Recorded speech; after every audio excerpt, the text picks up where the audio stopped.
ഷീജാസ് ക്രിയേഷൻസിലേക്ക് എല്ലാവർക്കും സ്വാഗതം. ഇന്ന് ഞാൻ വന്നിരിക്കുന്നത് നമ്മുടെ ഫ്രിഡ്ജിലെ കാര്യങ്ങൾ പറയാൻ വേണ്ടിയിട്ടാണ്. ഏറ്റവും കൂടുതൽ കറണ്ട് എടുക്കുന്ന ഒരു സാധനം ഉണ്ടെങ്കിൽ അത് ഫ്രിഡ്ജാണ്. അപ്പോൾ അതെന്തൊക്കെ നമുക്ക് ശ്രദ്ധിച്ചു കഴിഞ്ഞാൽ കറണ്ട് ബില്ല് കുറയ്ക്കാൻ പറ്റുമെന്നുള്ളതാണ്. ഫ്രിഡ്ജിൽ തന്നെ ശ്രദ്ധിച്ചാൽ മതി, നിങ്ങളുടെ കറണ്ട് ബില്ല് മാറുന്നത് നിങ്ങൾക്ക് അറിയാൻ പറ്റും. അപ്പോൾ നമുക്ക് വീഡിയോയിലേക്ക് പോകാം. ആദ്യം ശ്രദ്ധിക്കേണ്ടത് ഒരുപാട് സാധനങ്ങൾ തിക്കി നിരക്കി വെക്കരുത്. എത്രയാണോ ആ സൈസ് അതിൻ്റെ ഒരു 75% മാത്രമേ ഫ്രിഡ്ജിൻ്റെ അകത്ത് സാധനങ്ങൾ നിറച്ച് വെക്കാവൂ. അല്ലാന്നുണ്ടെങ്കിൽ ഫ്രിഡ്ജിൽ ഒരുപാട് കറണ്ട് വലിച്ചെടുക്കും.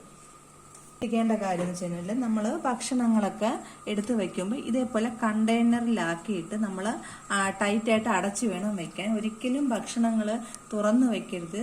പിന്നെ പ്രത്യേകിച്ചുള്ളതെന്ന് വെച്ച് കഴിഞ്ഞാൽ ചൂടുള്ള സാധനങ്ങളൊന്നും ഡയറക്റ്റ് എടുത്ത് ഫ്രിഡ്ജിലോട്ട് വെക്കരുത്.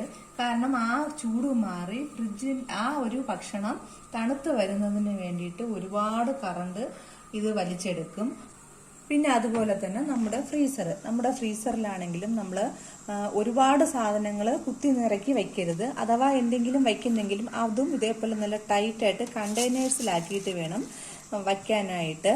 പിന്നെ ഇതുപോലെ ഐസിന്റെ ആ ഒരു ഇത് നിങ്ങൾ പ്രത്യേകം ശ്രദ്ധിക്കേണ്ട കാര്യമാണ്. ഒരുപാട് ഐസ് പിടിച്ചു കയറിയാലും ആ ഐസ് ഫുള്ളും അലിയുന്നതിന് വേണ്ടിയിട്ട് നമുക്ക് പിന്നെ ഇഷ്ടം പോലെ നമുക്ക് ഇത് ഓഫ് ചെയ്തിടേണ്ട അവസ്ഥയാണ് വരുന്നത്. തിരിച്ച് നമ്മൾ ഓണാക്കുമ്പോൾ ആ ഓഫ് ചെയ്ത് ആ ഒരു സമയത്തിന്റെ ആ ഒരു കൂളിംഗ് പോയത് അത്രയും ഫ്രിഡ്ജ് ഓവർലോഡ് വലിക്കേണ്ടി വരും.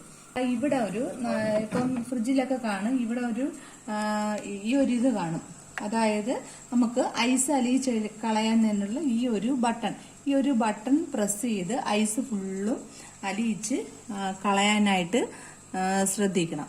ആ ഫ്രീസറാണ് നമ്മുടെ ഫ്രിഡ്ജിൽ ഏറ്റവും കൂടുതൽ തണുപ്പ് വരുന്ന സ്ഥലം. അപ്പോൾ അതിൻ്റെ അകത്തുള്ള കൂളിംഗ് എല്ലാം പുറത്തോട്ട് പോയിട്ടും കറണ്ട് ഒരുപാട് വലിക്കാൻ സാധ്യതയുണ്ട്. വെജിറ്റബിൾസ് വയ്ക്കുന്ന ആ ഒരു ഭാഗമാണ്. ഇതുപോലെ കവറിലാക്കി തന്നെ നിങ്ങൾ വെജിറ്റബിൾസ് ഒക്കെ വയ്ക്കണം. ഇതുപോലെ കവറിലാക്കി വെച്ച് കഴിഞ്ഞാൽ വെജിറ്റബിൾസ് പെട്ടെന്ന് കേടാവത്തുമില്ല. അതുപോലെ തന്നെ ഇതിൽ ഐസ് പിടിച്ചിട്ട് പിന്നെ അതൊരു ഐസ് കട്ടയായിട്ട് മാറത്തുമില്ല. അപ്പം ഇതുപോലെ അപ്പം വൃത്തിക്കൊന്ന് ഇരിക്കുകയും ചെയ്യും. അപ്പം ഇതുപോലെ ഫ്രീസർ ക്ലീൻ ചെയ്യുന്നത് പോലെ തന്നെയാണ് നമ്മൾ വെജിറ്റബിൾസ് സൂക്ഷിക്കുമ്പോഴും കവറിലാക്കി സൂക്ഷിച്ചു കഴിഞ്ഞാൽ ഒരുപാട് കൂളിംഗ് ഇതിലോട്ട് പിടിക്കത്തുമില്ല. എന്ന ആവശ്യത്തിന് ഒരു കൂളിംഗ് കിട്ടി കേടാവാതെ ഇരിക്കുകയും ചെയ്യും. പിന്നത്തെന്ന് വെച്ച് കഴിഞ്ഞാൽ നമ്മളിങ്ങനെ ഫ്രിഡ്ജ് ഇപ്പോൾ തുറക്കുന്ന സമയത്ത് നമുക്ക് ഒരുപാട് സാധനങ്ങൾ എടുക്കാൻ കാണും. അപ്പൊ നമ്മൾ കുറേ നേരം ഈ ഫ്രിഡ്ജ് ഇങ്ങനെ തുറന്നു വച്ചിരിക്കും. അപ്പൊ അത്രയും കറണ്ട് പോകും. നമ്മൾ കുറെ സാധനങ്ങൾ ഉണ്ടെങ്കിൽ ആവശ്യത്തിന് എടുത്തിട്ട് പെട്ടെന്ന് ഇതിനൊന്നങ്ങ് അടച്ചിട്ട് വേണം പിന്നെ ഒന്ന് തുറന്നിട്ട് ഇത് എടുക്കുന്നതിന് വേണ്ടിയിട്ട്. പിന്നെ ഒരു 2 മണിക്കൂറൊക്കെ ഒരു 6 മണിക്ക് ശേഷം ഓഫ് ചെയ്തിടണം. ഓഫ് ചെയ്തിട്ട് കഴിഞ്ഞിട്ട് നിങ്ങൾ ഓണാക്കണം.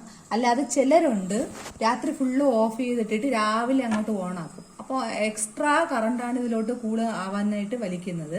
അപ്പോൾ അങ്ങനെയും ചെയ്യരുത്. നമുക്ക് ഏറ്റവും കൂടുതൽ കറണ്ട് ഒരുപാട് നഷ്ടപ്പെടുന്നത് ഈ ഒരു ഭാഗം ടൈറ്റ് അല്ലെങ്കിലാണ് പ്രശ്നം. നമ്മളിങ്ങനെ പെട്ടെന്ന് അടച്ചിട്ട് പോകും, പക്ഷെ ഇവിടെ കൂടെ കറണ്ട് ടൈറ്റ് അല്ലെങ്കിൽ പാസ് ചെയ്യും.